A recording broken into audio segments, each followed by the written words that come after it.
Donc, bonjour à tous, bienvenue à ce webinaire spécial Bonne pratique, les salaires de référence. Donc, je me présente, je suis Christelle Plancheneau, chargée de la relation entreprise à la Caisse primaire de Laval. Et mon rôle est de vous accompagner en tant qu'employeur sur la gestion des arrêts de travail. Alors, pour ce webinaire, je suis accompagnée de mes homologues de la région. Donc, je vous laisse vous présenter. Eh bien, bonjour à tous, Jérôme Minguin, chargé de la relation employeur à la CPM de la Sarthe. Bonjour à tous, Anne Paredes, chargée de la relation entreprise à la Caisse de Maine-et-Loire. Donc, merci. Et on en profite pour vous souhaiter tous nos meilleurs vœux, ce début d'année. Alors, nous allons être trois quarts d'heure ensemble. Avec Jérôme, nous allons vous présenter les deux parties. Et Anne est plutôt chargée de répertorier les questions que vous pouvez poser dans l'onglet Q et R. Donc, nous prendrons le temps de répondre à vos questions oralement après chacune de nos interventions. Par contre, nous n'allons pas répondre aux questions particulières. Alors, si vous en avez, vous pouvez demander un accompagnement du chargé de la relation entreprise de votre département à la fin du webinaire. On vous adressera, vous aurez un sondage que vous pourrez compléter à ce moment-là. Ou alors, vous contactez le 36 79 pour une question particulière. Je vous précise aussi que le support qui vous est présenté va vous être envoyé avec le replay de ce webinaire qui est enregistré. Le sujet du jour, c'est les salaires de référence. Bonne pratique, les salaires de référence. Donc, dans un premier temps, Jérôme va vous présenter les généralités et moi, je reprendrai la parole pour les bonnes pratiques. Donc, voilà pour Jérôme. Merci Christelle.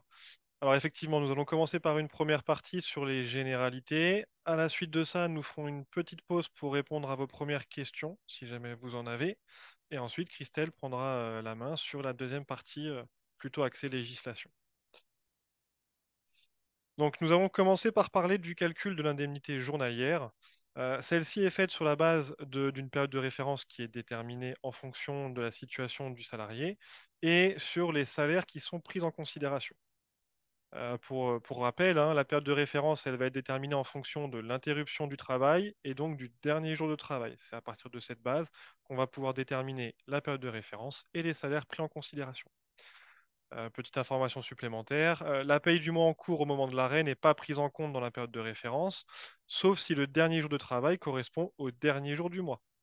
Quelle que soit la nature de votre arrêt de travail, que ce soit de la maladie, de la paternité, de la maternité, de l'accident de travail ou de la maladie professionnelle, les indemnités journalières sont plafonnées et vous pourrez retrouver les barèmes selon les années sur amélie.fr dans la rubrique Entreprise.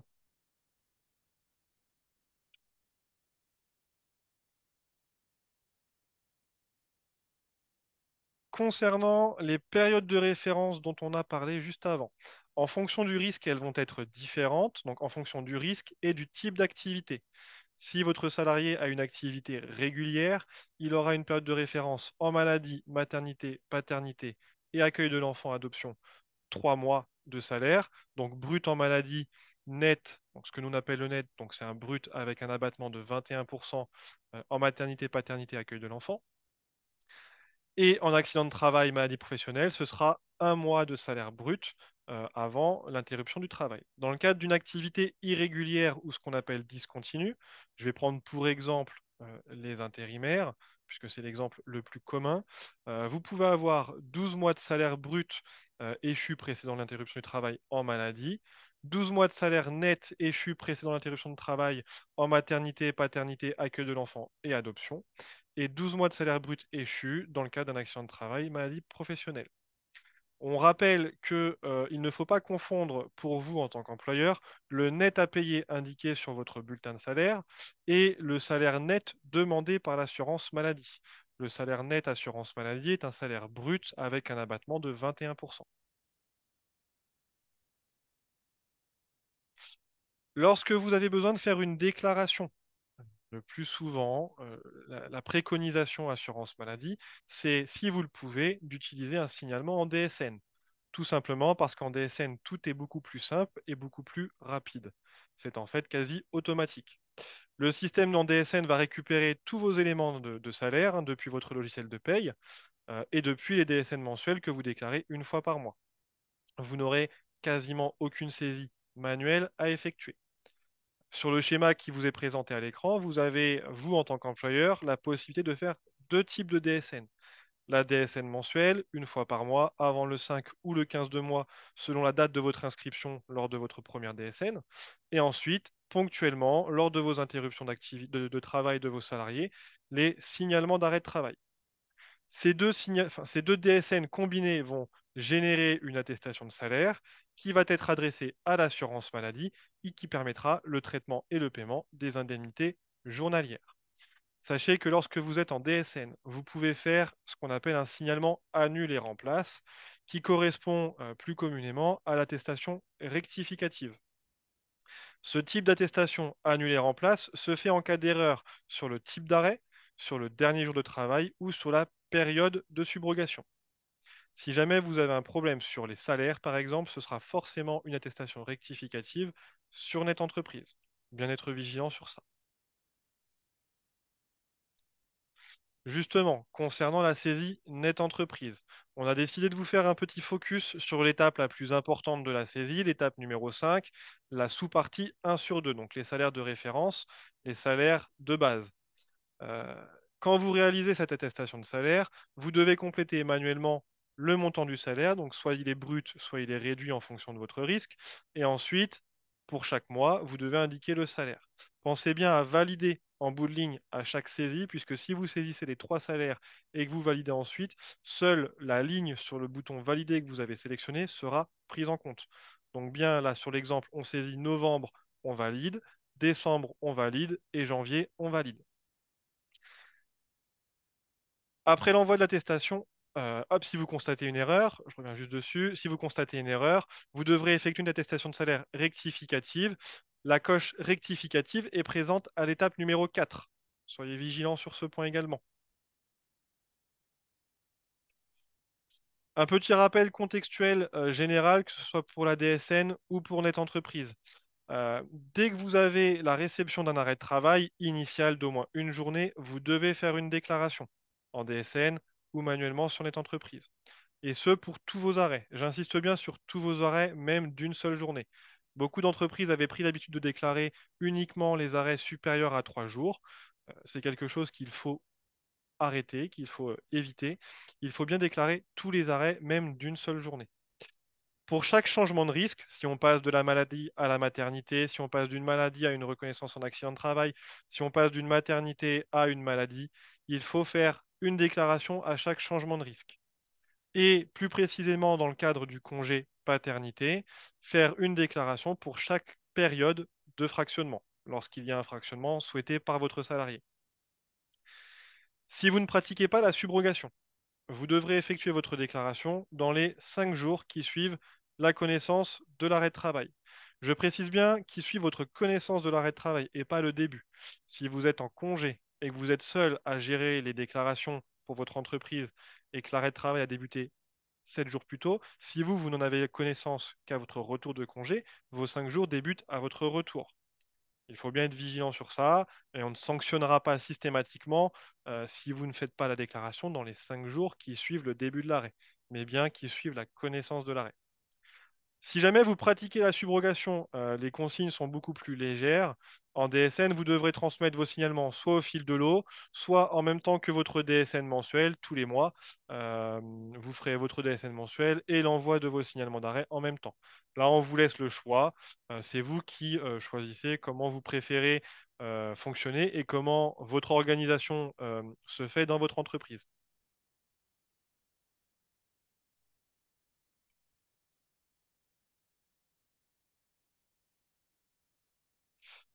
Petit rappel sur le contexte.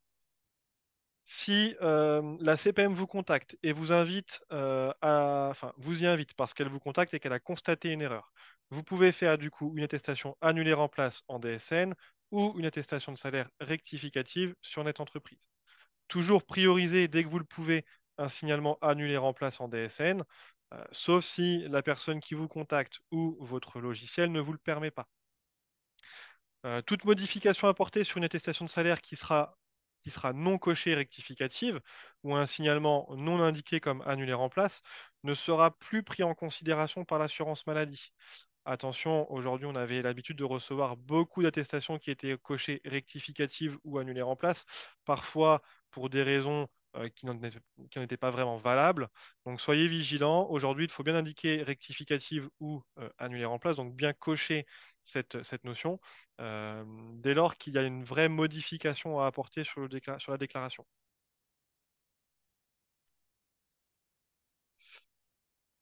Concernant le RIB et la subrogation, petit rappel, certains ont peut-être participé à notre webinaire fin d'année 2024 sur ce sujet. Euh, on vous rappelle que les éléments transmis sur la première attestation de salaire permettent le paiement automatisé jusqu'à la fin de la vie d'arrêt de travail, et cela sans interruption manuelle. Ce sera plus simple, plus fiable et plus rapide. Concernant le RIB et la subrogation, des petits rappels. Il faut indiquer systématiquement lors de votre première déclaration les dates de subrogation extrêmes prévues par votre convention collective, par vos accords de branche, par un arrêté si jamais vous êtes une collectivité. Ça, c'est nous, on n'a pas notre mot à dire sur les périodes que vous souhaitez subroger. C'est uniquement vous, votre entreprise, votre siège, votre organisme qui a la main pour choisir les dates de subrogation extrêmes. Par contre, on vous demande d'être vigilant sur l'envoi du RIB, bien intégrer un seul et unique RIB pour toutes vos déclarations. Sachez que si vous envoyez plusieurs déclarations avec des RIB différents, on sera obligé d'interrompre les indemnités, de vous contacter et de valider avec vous quel RIB il faut prendre en compte. Donc, si vous gardez un seul RIB unique pour toutes vos déclarations, il n'y aura pas ce type d'interruption et donc les paiements que nous allons effectuer à l'entreprise seront plus rapides et plus réguliers. Et enfin, une attestation conforme, effectivement, concède une attestation un paiement plus rapide et un gain de temps pour tout le monde, que ce soit côté assurance maladie ou côté vous en tant qu'entreprise. J'espère que ce petit contexte général aura répondu à certaines de vos questions. On va pouvoir, si jamais il y en a besoin, répondre à celles qui sont posées actuellement. Anne, je Oui. te laisse. Alors, pour le coup, je pense que tu as été assez clair, hein. Nous avons deux questions. Donc, la première, c'est à savoir quand des entreprises ont des salariés multi-employeurs et qu'ils reçoivent des retours arrêts déjà indemnisés. Comment cela fonctionne-t-il? Pourquoi ils ont ce retour? Alors, si on vous indique que l'arrêt a déjà été indemnisé, ça veut dire que la demande a déjà été traitée pour ce salarié. Alors, il est possible que parfois, euh, nous ne voyons pas qu'il y a plusieurs employeurs, nous n'ayons pas connaissance du multi-employeur. Là, dans ces cas-là, je vous invite, si jamais on vous indique que le dossier a déjà été indemnisé, mais que vous n'avez pas reçu d'IJ ou que votre salarié n'a pas reçu d'IJ concernant votre activité à vous, vous pouvez contacter le 36 79 et on pourra vérifier le dossier et éventuellement procéder à la régularisation. Les filles, si vous voulez rajouter quelque chose, je vous laisse bien évidemment le faire. Non, pas pour Je- nous. Juste, là, je vois des questions sur sur l'embauche et c'est un sujet dont j'ai prévu Oui, parler après. Donc, on va mettre ça de côté. Par contre, il y a peut-être encore une question. tout à fait. Donc, une personne a entendu parler du plafonnement des IJ, donc à savoir quel est le montant et quel est le plafonnement. Alors, le montant exact, il est revu tous les mois de janvier. Donc là, il va être, je ne sais pas si la nouvelle, enfin, si les plafonds 2025 ont déjà été publiés sur amélie.fr. En 2024, il était aux alentours en IJ brut, hein, je parle de 45 euros et quelques, et des centimes, hein, si je ne m'abuse. Le montant des IJSS est plafonné par décret, par législation. Ce qui fait que c'est pas la CEPAM qui choisit, c'est voilà, c'est quelque chose qui est fait nationalement. Alors après, sur la question, on avait est-ce que les IJSS sont également plafonnés en fonction des salaires perçus par le collaborateur pour un montant en dessous de ces plafonnements? Alors il faut savoir que peu importe la rémunération du collaborateur, en fonction du risque sur lequel il est indemnisé, on n'indemnisera jamais au-delà du plafond. Vous pouvez retrouver hein, les plafonds, comme on le disait, sur amélie.fr.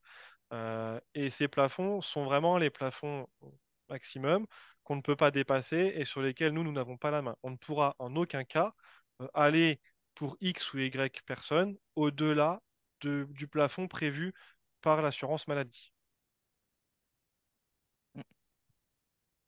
Pour les autres questions, c'est des questions qui reviendront peut-être après ta partie, Christelle, hein, puisque C'est ça, ça ce que je concerne vois. pour le temps partiel thérapeutique, le dernier jour travaillé ou autre que tu abordes dans la deuxième partie. C'est ça. Donc, Voilà. je réponds Bon, juste ben, à la dernière personne qui a peut-être arrivé un petit peu en retard, je ne sais pas. Pour rappel, hein, vous aurez effectivement le support et le replay à l'issue de ce webinaire. Christelle, je te laisse maintenant la main. oui, tout à fait. Je reprends pour la deuxième partie. Alors, hop, voilà. Donc, les bonnes pratiques sur le salaire de référence. Donc, on va parler déjà dans la pratique sur la saisie des salaires sur net entreprise pour le risque maladie.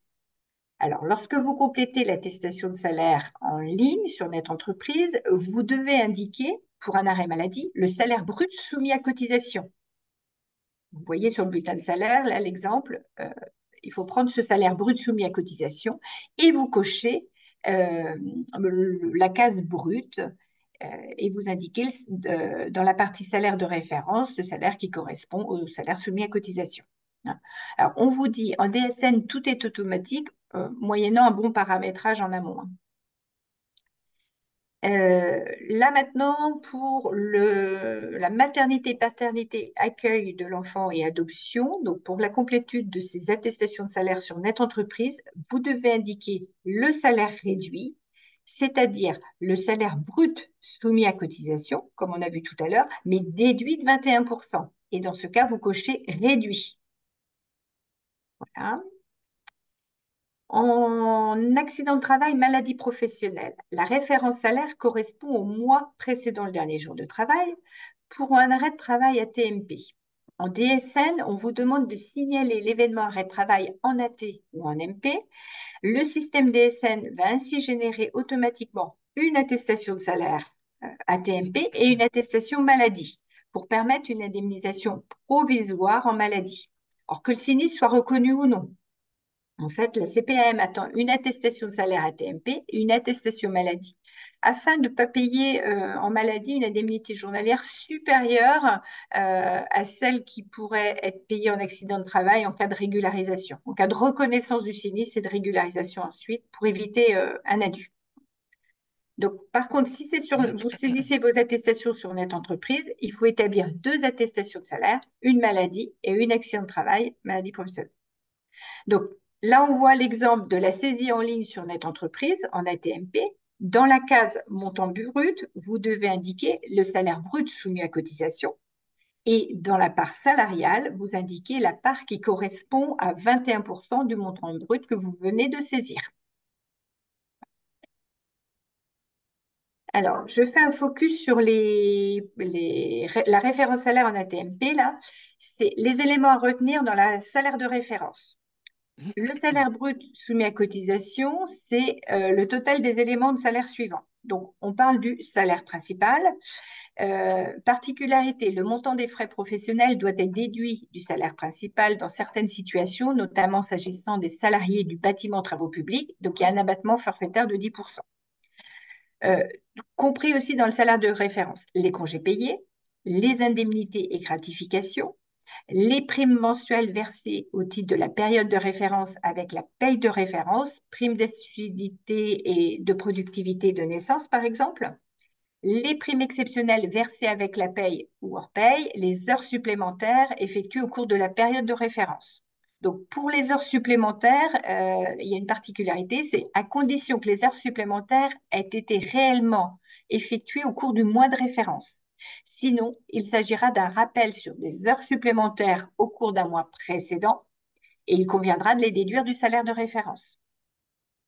Et en ce qui concerne la modulation d'heures, le montant des heures supplémentaires payées en une fois en cas de modulation du temps de travail est à prendre en compte en totalité si le mois au cours duquel elles sont déclarées correspond au mois de référence pour le calcul des indemnités journalières. Et juste là, je fais un focus sur les primes, hein, un zoom sur les primes. Donc, en pratique, il convient de déterminer la périodicité de la prime. Donc, si la prime concerne le mois de référence, elle doit être inclue au salaire brut. Par contre, si elle fait référence à plusieurs mois, elle doit être exclue de la paye. qu'elle concerne l'année en cours ou l'année précédente. Donc, on a ici un exemple. Donc, dans la partie montant brut, vous renseignez le montant des primes ou gratifications versées au cours des 13 derniers mois civils précédant l'arrêt et dont la périodicité de versement est différente de celle du salaire de référence.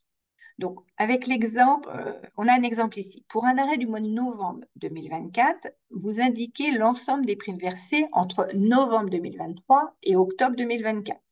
Donc, en exemple, en décembre 2023, on a le versement d'un 13e mois qui se rapporte à la période du 1er janvier 2023 au 31 décembre 2023, soit 12 mois, et d'un montant de 2 560 euros brut. Donc, vous indiquerez ce montant-là et la périodicité dans cette partie. Vous pouvez aussi avoir, par exemple, en juillet 2024, le versement d'une prime de vacances se rapportant à la période du 1er janvier 2024 au 30 juin 2024, soit 6 mois, pour un montant de 1 450 euros brut que vous indiquerez aussi dans le montant brut. Et même pour les primes, hein, au niveau de la part salariale, vous devez indiquer 20% du montant que vous avez indiqué en montant brut. C'est un zoom là sur les primes. Alors, en DSN, tout est automatique, moyennant un bon paramétrage. Parfois, vous ne visualisez pas tous l'attestation de salaire DSN qui est adressée à la caisse primaire. Alors, lorsque les services de la caisse primaire s'aperçoivent d'une anomalie des salaires dans la reconstitution des salaires de référence, avec notamment les primes, alors la CPM peut vous contacter pour voir avec vous si les données réceptionnées en DSN sont correctes ou non. Donc, soit c'est un appel de la caisse primaire, soit on peut vous indiquer ceci dans un compte-rendu négatif qui est adressé par mail. Voilà pour le salaire de référence. Maintenant, on va parler du salaire rétabli. Donc, la définition du salaire établi. Dans le cas où votre salarié n'a pas travaillé de façon continue pendant la période de référence, le salaire peut être reconstitué comme si l'individu avait travaillé pendant toute la période et selon le contrat de travail en cours. Donc, certaines situations permettent de rétablir le salaire en cas de nouvelle embauche, et on verra après des cas particuliers, en arrêt maladie, maternité, paternité, accident de travail. Si la personne a été en arrêt, on va rétablir.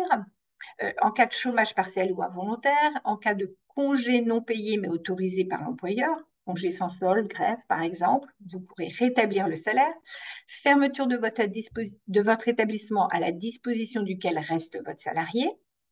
Par contre, d'autres situations ne donnent pas lieu au rétablissement de salaire pour absence non payée, non autorisée par l'employeur, une absence injustifiée, vous ne rétablissez pas la journée de solidarité.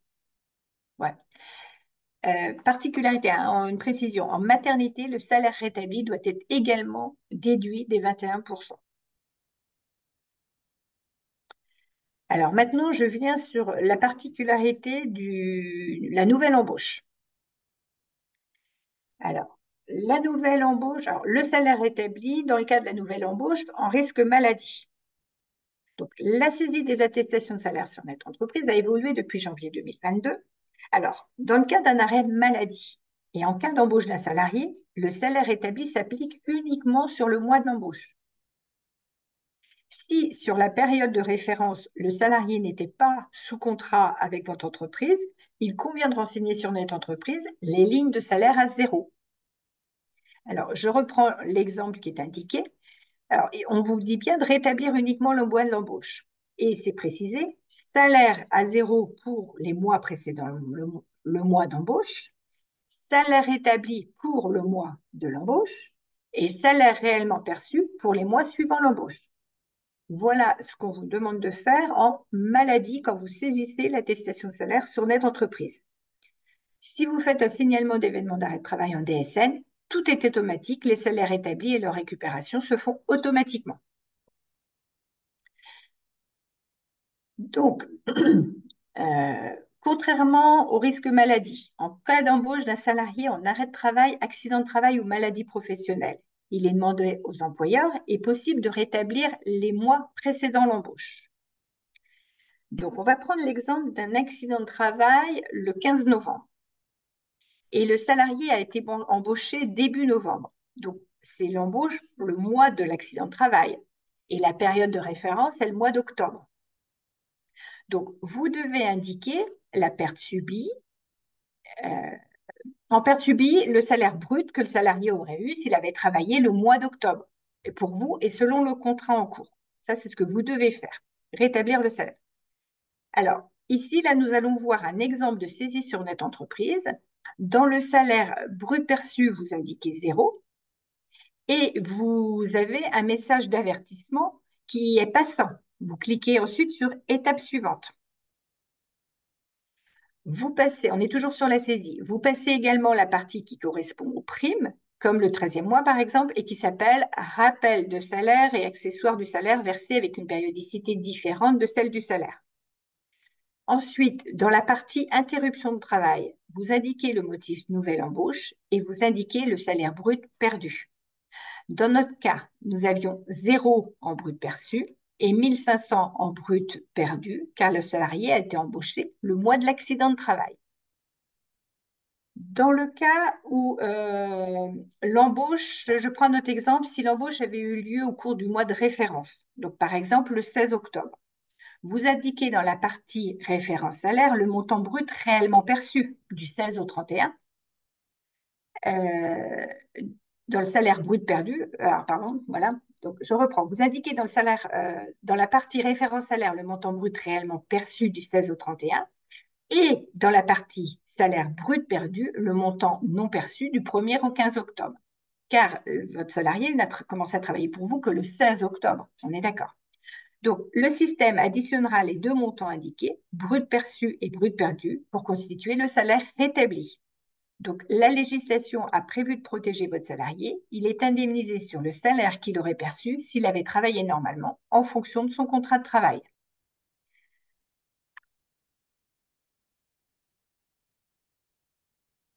Donc, ça, c'était pour le cas nouvelle embauche. Maintenant, on va parler du temps partiel thérapeutique. Je suis plutôt sur du pratico-pratique, hein. Donc, les attestations temps partiel thérapeutique sont toujours et uniquement à compléter sur notre entreprise et à terme échu. Le temps partiel thérapeutique ne fonctionne pas pour l'instant en DSN. C'est-à-dire que pour un arrêt à temps complet, on vous demande d'adresser l'attestation de salaire des réceptions de l'arrêt de travail et une fois pendant l'arrêt à temps, et une seule fois pendant l'arrêt à temps complet. Par contre, si le salarié a eu un arrêt à temps partiel, vous devez tous les mois, une fois le mois échu, établir une attestation de salaire temps partiel thérapeutique sur net entreprise. Alors, là, on est en train de voir pour la maladie, la condition d'un arrêt de travail à temps plein précédant le temps partiel n'est plus requise.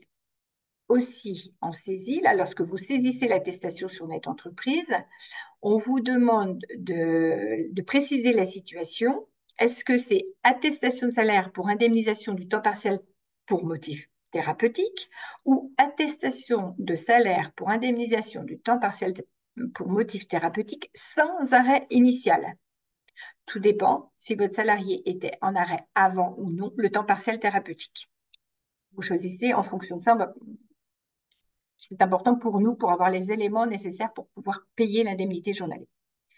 Alors là, je suis en maladie. Vous devez indiquer la perte de salaire qui correspond au salaire habituel, moins le salaire travaillé. L'indemnité journalière temps partiel thérapeutique n'est pas cumulable avec les congés payés. Il est impératif de découper les périodes lors de votre saisie. Donc, on parlait de la saisie du temps partiel thérapeutique en maladie et sur net entreprise. Maintenant, je suis en accident de travail et maladie professionnelle.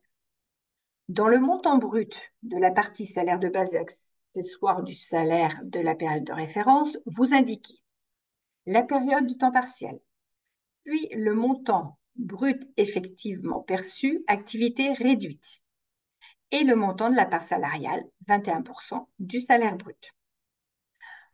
Ensuite, dans la partie salaire brut perdu, vous indiquez la période du temps partiel, puis le montant brut du fait de l'activité réduite. Comme en maladie, l'indemnité journalière temps partiel thérapeutique n'est pas cumulable avec les congés payés. Il est impératif de découper les périodes lors de votre saisie. Donc, je vous rappelle là la différence entre le risque maladie et le risque accident de travail maladie professionnelle. Pour un temps partiel thérapeutique en maladie, on vous demande d'indiquer la perte de salaire brut de la période du temps partiel thérapeutique. Alors qu'en accident de travail et maladie professionnelle, on vous demande d'indiquer le salaire brut perçu activité réduite et le salaire brut perdu. Alors, même si maintien de salaire avec subrogation dans la période de référence, il faut bien distinguer le montant brut activité réduite et le salaire brut perdu. Et la somme de ces deux montants doit correspondre au salaire qu'aurait perçu la personne s'il n'y avait pas eu de temps partiel thérapeutique. En accident de travail, c'est bien brut perçu activité réduite et brut perdu. Voilà pour le temps partiel thérapeutique. Maintenant, une autre situation pratique, c'est les changements de risque. Donc, si votre salarié se retrouve en arrêt de travail avec changement de risque, que ce soit maladie, maternité, accident de travail, inversement, donc on vous demande un signalement ou une attestation par risque. Chaque changement de risque, une nouvelle attestation de salaire. Alors, en DSN, lorsque vous modifiez la nature de l'absence de votre salarié, vous devez transmettre un nouveau signalement à la caisse primaire. Il est important de consulter le tableau de bord pour consulter les retours d'information. Et en DSN, on vous demande d'abord de consulter le bilan de traitement pour vérifier que l'attestation de salaire a bien été reconstituée et envoyée à la caisse primaire. Lorsque vous saisissez sur Net Entreprise, on vous demande de veiller à la cohérence des salaires déclarés sur les différentes attestations de salaire en fonction du risque de l'arrêt de travail et des périodes de référence. On vous demande aussi de consulter le compte-rendu envoyé par mail.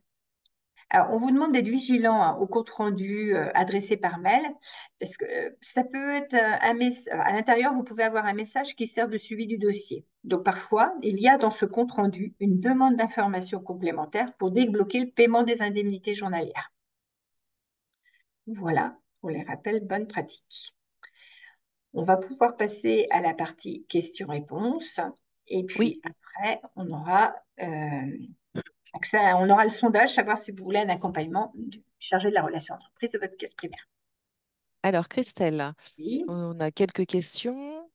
Alors la première, nous travaillons en M-1 pour les salaires de référence. S'il y a aussi une absence sur ces mois de référence, doit-on rétablir directement le salaire?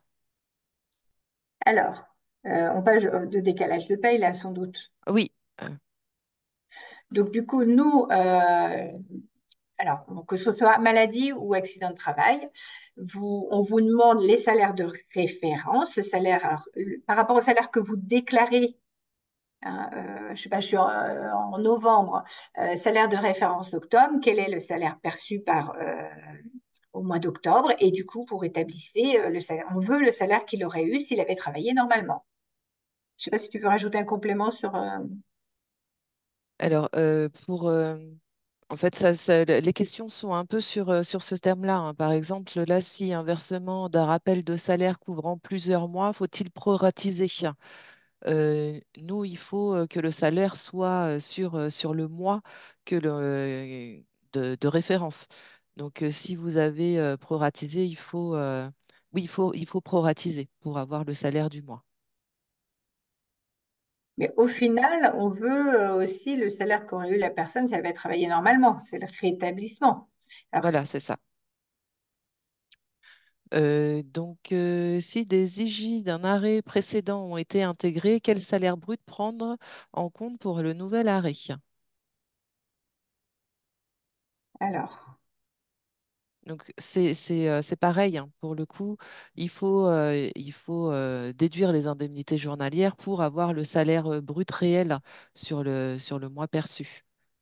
Hein, il faut toujours que le salaire corresponde à un mois travaillé, sans, voilà. sans les rappels de salaire, sans le brut avec les indemnités journalières. Il faut toujours que ça soit un mois réel complet. En complément, si je peux me permettre, il faut bien Bien garder à sûr. l'esprit que vous, dans vos déclarations, la base de vos salaires, c'est la base prévue dans le contrat de travail.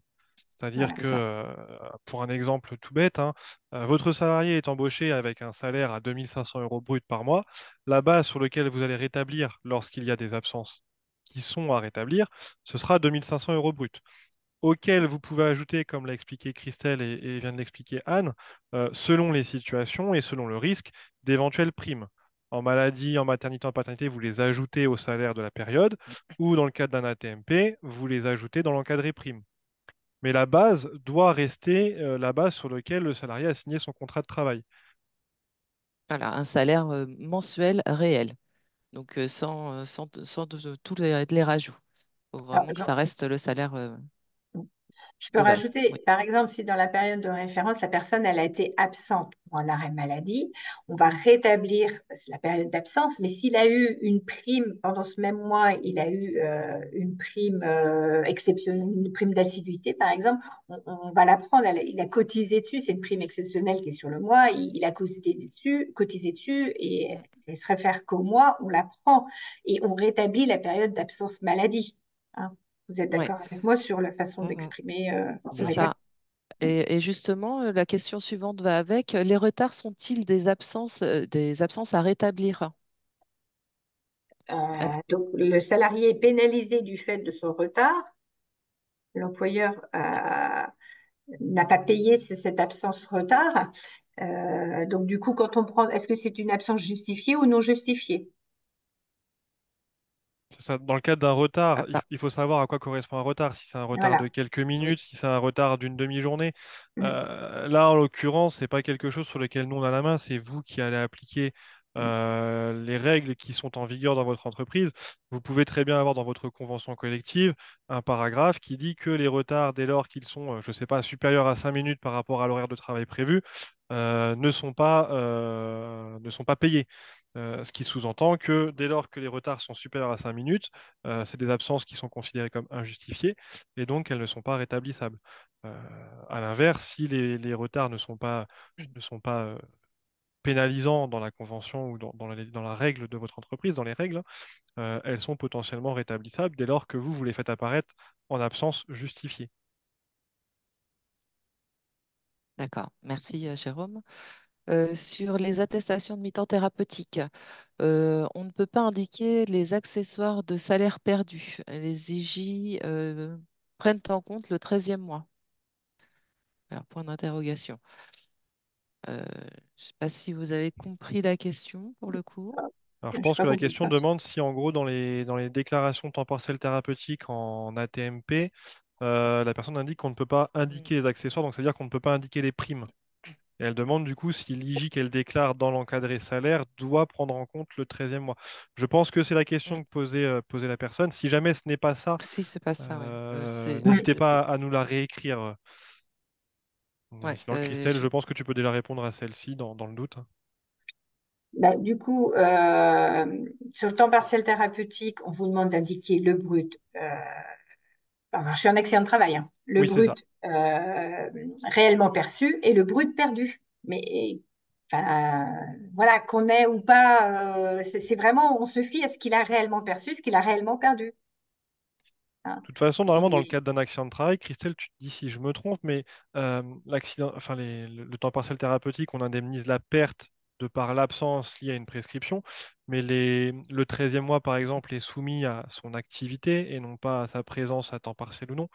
Ce qui fait que normalement, pour moi, la prime est payée normalement et ne rentre pas en considération dans le calcul de l'IJ temps partiel thérapeutique. on en prend un douzième dans le calcul de l'indemnité journalière accident de travail. On prend le salaire de référence plus un douzième de la prime d'un 13e mois, par exemple. Mais dans le temps partiel thérapeutique, on se fie au mois C'est précis et ça, on va c'est payer la uniquement lié à différence. l'activité. Voilà. Mm. Mm. Je continue. Un salarié travailleur de nuit avec majoration d'heures de nuit, prime de soirée, qui n'a pas, en cas d'absence, les majorités d'heures de nuit et de primes de soirée doivent-ils être établis pour le salaire de référence? Alors, il me semble, moi, que ce sont des primes exceptionnelles, donc on ne peut pas rétablir, on ne peut pas savoir exactement combien il avait. Donc, le salaire brut euh, réellement perçu, les primes réellement perçues, mais des primes exceptionnelles non perçues, on ne peut pas les rétablir. Tu es d'accord avec moi, Jérôme, à ce niveau-là? Oui, pour moi, c'est la Hein, réponse que on en est j'apporterai là. aussi, hein, Ouais, effectivement. Mm. Les primes liées, primes de soirée, primes de nuit, voilà, etc., pour moi, elles sont liées à la présence sur site, c'est ça. jour par jour, prévu dans le contrat de la personne. Mm. Si c'est un forfait, en fait, hein, clairement, qui, je sais pas, c'est 1 000 € par jour travaillé, par exemple, eh bien, si la personne est en absence 2 jours sur son mois de travail, eh bien, il y a enfin, deux Alors, paniers deux indemnisations de ce montant-là qui ne seront pas pris et du coup qui ne seront pas rétablissables puisqu'elles ne sont pas factuellement comptables dans le travail de la personne. alors, il y a un complément, la prime de nuit n'est pas exceptionnelle, c'est un montant fixe par jour. Oui, mais c'est un montant fixe Oui, par jour présent. C'est ça. moyennant ayant Mm. effectué cette activité, quoi. Ouais, moyennant Parce que présence, ouais. quand il est en congé, il n'a pas cette prime. Sauf à dire que dans la convention de votre entreprise, elle est d'emblée versée Voilà. d'un montant qui est systématiquement le même. Et là, ce n'est plus une prime exceptionnelle, mais une prime euh, euh, mensuelle ou annuelle. Et là, effectivement, elle est rétablissable. Mm. Si un changement de risque, faut-il cocher la case rectificative? Ah, non.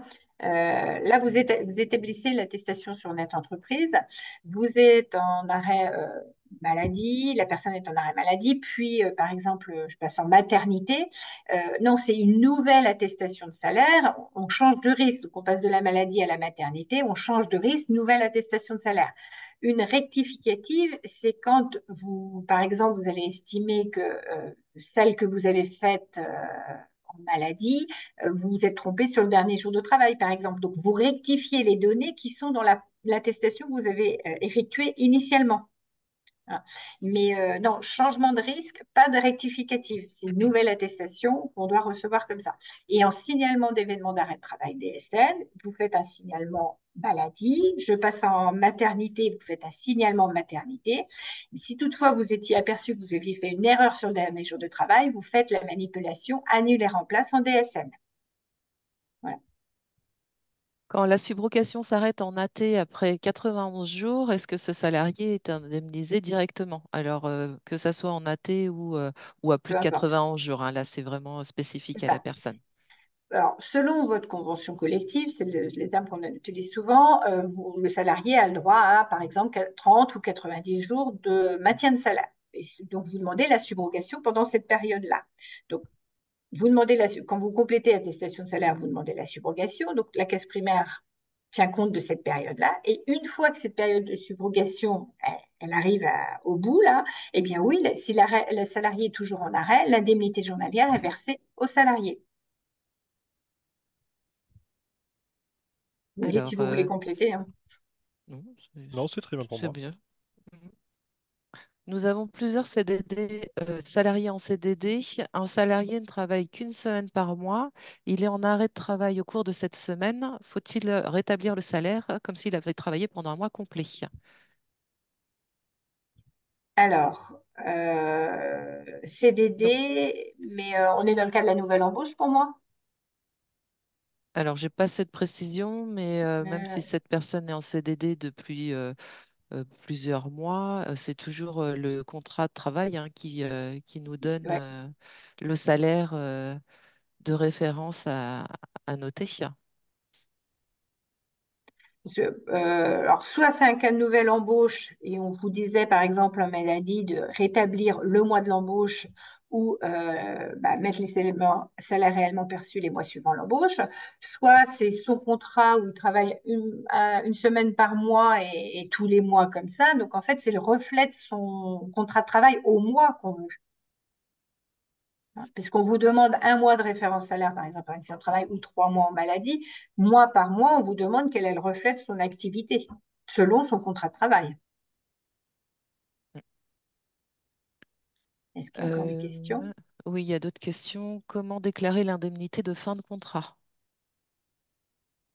Alors, pour moi, en maladie, on ne le met pas là dans le... En maladie, elle a été perçue, cette indemnité de fin de contrat, c'est dans la période de référence. Je suis en arrêt au mois de novembre, référence salaire, août, septembre, octobre. Si la période de référence, non, la fin de contrat, eh ben, Alors, la question, tout dépend comment, enfin, dans Oui, quel parce que sens est tournée votre question. Soit votre question est de savoir comment on calcule l'indemnité de fin de contrat dans le cadre d'une indemnisation euh, liée à une absence. Mais pour moi, si l'indemnisation de fin de contrat a été versée, perçue par votre salarié, ça veut dire qu'il n'est plus sous contrat avec vous. c'est ça que j'allais dire. Et donc, par conséquent, vous n'êtes pas tenu de déclarer.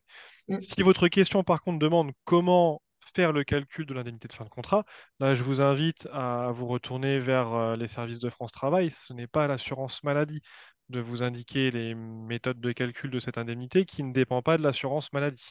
Donc là, il faudrait que vous nous précisiez un petit peu votre question, si savoir si c'est pour calculer l'indemnité en tant que telle ou si c'est pour la calculer et la prendre en compte dans le cadre d'une indemnité journalière. Le seul cas où nous, on pourrait prendre en compte une indemnité de fin de contrat, c'est quand il y a une fin de contrat et une embauche qui intervient à nouveau dans la période de référence, où là, Voilà. effectivement, on pourrait potentiellement l'intégrer, mais d'une manière différente. Alors, je voulais savoir si tu pouvais revenir sur le mois de référence qui comprend un 13e mois en maladie, sur la slide que tu as sur cette thématique. Personne Euh, voudrait Attends, revoir excusez-moi, je vois pas laquelle slide. Tu parles de. Ça les va être les mois de slides liés aux référence primes. qui comprend le 13e mois. Parce que c'était en accident de travail, c'était pas en maladie le Oui. 13e mois. Alors, j'ai la personne m'a mis en dessous risque maladie. Donc, Risque maladie, période de c'est référence. Du coup, c'est peut-être dans ce que tu as dit, toi, Jérôme, tout à l'heure. Euh, S'il est possible de revenir sur un mois de référence qui comprend le 13e mois, oui. alors dans le cadre Ah d'une oui. indemnisation maladie, hein, on va intégrer le salaire total, Hmm. en brut ou en réduit selon le risque.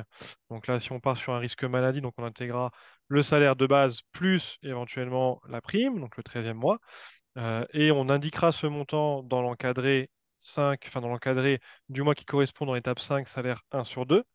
Et il faudra bien comprendre que si la prime fait que le salaire devient très important, il sera soumis au plafond de l'assurance maladie en vigueur au moment de l'arrêt de travail. On Ah, n'ira pas au-delà. Si c'est je vais dire une aberration, mais si le salaire versé est de 10 000 euros, par exemple, nous, on se limitera au plafond mensuel pris en charge par l'assurance maladie dans le cadre du calcul de l'IJ. et Je ne sais du pas si coup, c'est la question que vous posiez, mais dans le cadre de la je- maladie, c'est comme ça que ça fonctionne. voilà. Et donc, je rajoute, moi, en maladie, le 13e mois, il est inclus totalement dans la période de référence salaire, s'il est versé dans un de ces mois là, de la référence salaire, alors qu'en accident de travail, le 13e mois, il est à déduire du salaire de référence et à mettre dans les primes. Dans l'autre partie qu'on a vue tout à l'heure, il y a une différence entre maladie et accident de travail.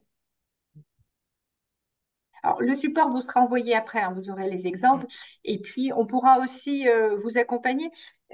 On avait dit 45 minutes, ouais, on a 45, encore. oui. Ouais, voilà. Oh non, on peut Je, encore répondre 5 je minutes On peut peux aux encore répondre répondre. ouais, questions. je vais prendre encore euh, On va à reprendre savoir quelques pourquoi les questions. Ouais. attestations de salaire en temps partiel thérapeutique, il faut indiquer zéro en congé payé, alors que les agents sont réellement payés. Les congés payés sont intégrés dans le salaire. Alors, c'est pour le Ah complément non, de la caisse primaire. Mais tu peux revenir là. sur cette slide-là? Alors, attendez, je me reviens sur le temps partiel thérapeutique. Là, je suis. Hop. Voilà, merci. Voilà. En fait, alors je sais pas, vas-y Jérôme, si tu veux, sur le temps partiel en Ouais, maladie, bien mais sûr. Alors, pour la question qui était de pourquoi on indique des sommes à zéro sur les congés payés, tout simplement parce que, comme l'a entouré Christelle sur le support, on doit indiquer la perte de salaire. Et dans le cadre d'un congé payé, votre salarié est payé sur ses congés et donc n'a pas de perte de salaire sur cette période-là. Dans le cadre de la déclaration de temps partiel thérapeutique, vous indiquez uniquement les pertes de salaire qui sont liées à son activité. Dans le cadre d'un congé, il n'y a pas de perte et donc vous indiquez un montant à zéro. oui, là, dans l'exemple, on peut dire que bah, la journée du 10 mars, il n'a pas travaillé à temps partiel à mi-temps, s'il était en congé payé, c'est équivalent d'une journée. C'est Donc, ça. Du 10 au 18 mars, il était en congé payé.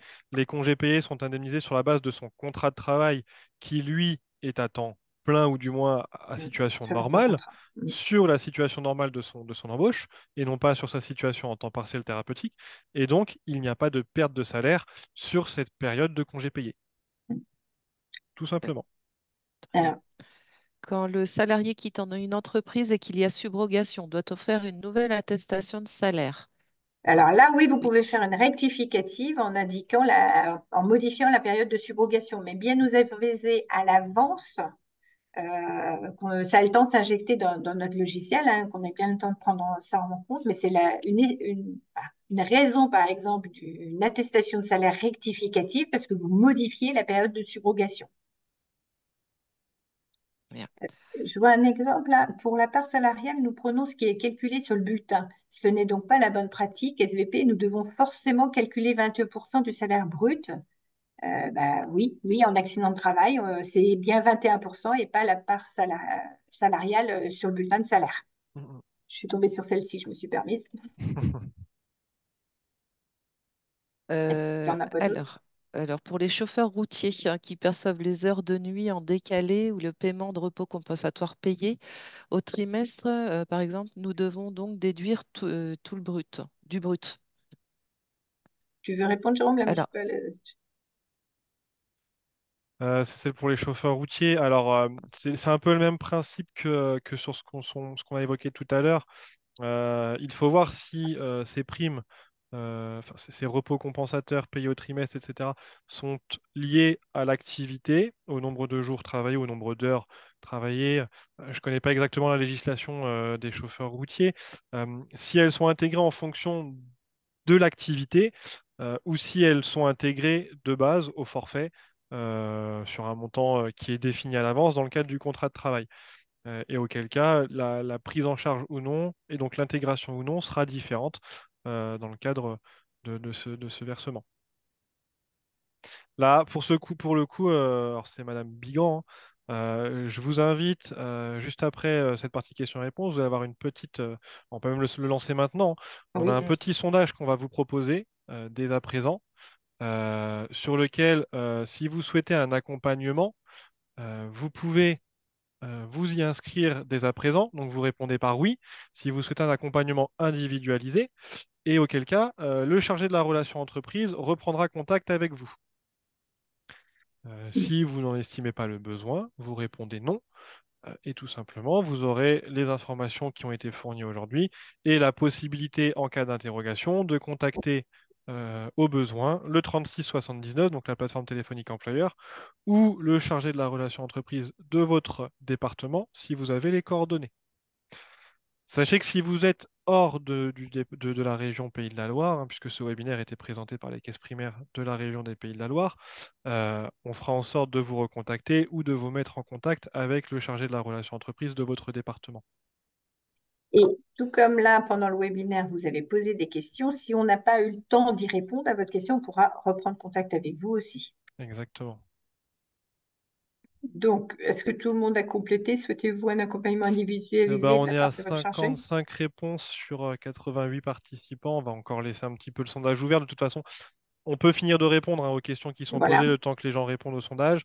J'en profite, oui, hein, je me permets, après Christelle, je te redonne la main pour merci. conclure, que le sondage, on pourra nous vous recontacter assez rapidement. Dès qu'on aura extrait les informations et vos demandes, on pourra reprendre contact avec vous. C'est bon pour moi, Christelle. Très bien. Est-ce qu'il y a des questions, alors Anne? j'ai une question complètement différente. Ne serait-il pas possible d'avoir le visu de l'attestation de salaire sur Net Entreprise quand on passe via la DSN? Oui, alors Alors, là, quand vous faites de la saisie sur notre entreprise, vous voyez l'attestation de salaire, vous pouvez la télécharger et voir ce qui sera adressé à la caisse primaire. Lorsque vous faites un signalement d'événement d'arrêt de travail, en fonction de votre logiciel, en fonction de l'éditeur, parfois certains éditeurs proposent l'édition de l'attestation de salaire, pouvoir la visualiser, d'autres pas. Donc, on se retourne nous là vers les éditeurs à voir auprès d'eux si c'est possible ou pas. Mais normalement, le but de la DSN, c'est que ça part de vos données DSN, les flux, les informations que vous rajoutez manuellement, c'est le dernier jour de travail et la période de subrogation. Si au niveau des éléments de salaire, c'est issu de la paye et tout est censé partir, vous faites le signalement d'événement d'arrêt de travail, ça part automatiquement et c'est reçu en caisse primaire. Mais là, pour pouvoir le visualiser, ce n'est pas la caisse primaire qui va vous proposer ça, ce sera votre éditeur de logiciel. Mais c'est pas, tout le monde ne le fait pas. J'ai une question au sujet du dernier jour de travail. Le dernier jour de travail était toujours la veille de l'arrêt initial, même si ce dernier tombe un dimanche ou un jour férié. Oui, tout à fait. Ben voilà, je réponds oui, tout à fait, parce qu'en effet, le dernier jour de travail que vous devez indiquer, hein, maintenant, ça fait déjà plusieurs années qu'on vous demande ça, c'est le dernier jour de travail, c'est la veille de l'arrêt. Que ça tombe un dimanche, un jour férié, dernier jour de travail doit être la veille de l'arrêt. Alors, sauf Et, si la personne a travaillé le jour de l'arrêt. Si je travaille aujourd'hui, je consulte mon médecin ce soir, j'ai un arrêt qui débute là du 7 janvier, j'ai travaillé ma journée du 7, donc mon dernier jour de travail sera bien le 7. Hein. Mais dans le cas où l'arrêt commencerait le lendemain, le dernier jour de travail est la veille. et pour compléter sur le même sujet, une personne dit être bloquée en DSN car le salarié n'est pas présent à la date. C'est-à-dire que l'arrêt est du 10 au 25, donc le DJT est au 9, mais la personne n'est pas présente à cette date. Donc là, c'est un paramétrage de la DSN à revoir. Puisque présent, pas présent, il nous faut bien la veille de l'arrêt de travail. Donc là, vous pouvez demander un accompagnement, on vous recontactera, on verra ça plus précisément avec vous. Il y a peut-être des situations particulières où ce sera plus simple de voir directement le cas ensemble. Oui, alors j'ai des questions auxquelles je n'ai pas répondu, enfin je n'ai pas posé Mhm. ou répondu volontairement, hein. À vous de prendre contact avec soit les caisses primaires, soit répondre oui au sondage, et on reviendra vers vous dans ces cas-là. Voilà. Donc du coup, par rapport au temps qui est accordé, c'est bon là peut-être? Oui, Oui, je vais mettre fin au Ah, vous êtes sondage. d'accord. Donc, les moyens de contact, hein, hormis la demande d'accompagnement que vous nous avez faite là, via le sondage, sur Net Entreprise, le numéro, c'est le 0806 800 700, si vous avez besoin d'accompagnement Net Entreprise. Et puis, vous avez la base de connaissances qui est à disposition aussi. Vous aurez le lien hein, sur le support que vous recevrez. Au niveau des informations sur l'assurance maladie, vous avez beaucoup d'informations sur les pages amélie.fr entreprise. Et d'ailleurs, l'annonce de nos webinaires apparaît sur cette page-là. Hein, donc, vous pouvez aller régulièrement sur amélie.fr entreprise. Vous aurez de l'actualité, vous aurez les nouveautés. Et comme on vous disait tout à l'heure, pour contacter la caisse primaire, c'est le 36 79, la plateforme employeur. Donc, nous vous remercions de votre attention. Je vous rappelle que vous allez recevoir le support et le lien pour le replay dans les jours à venir. Alors, en quittant ce webinaire, merci de répondre aux 3 questions rapides qui vous sont posées. Ça nous permet de savoir si ce webinaire a répondu à vos attentes. Si vous avez des commentaires dont vous souhaitez nous faire part, et ben, ceci dans le but de nous améliorer. Hein. Donc, merci encore à tous. Merci Anne et Jérôme. Bonne continuation et bonne journée à tous. Merci à tous, Merci à bonne vous, bonne journée. journée. Au revoir. Au Au revoir. revoir.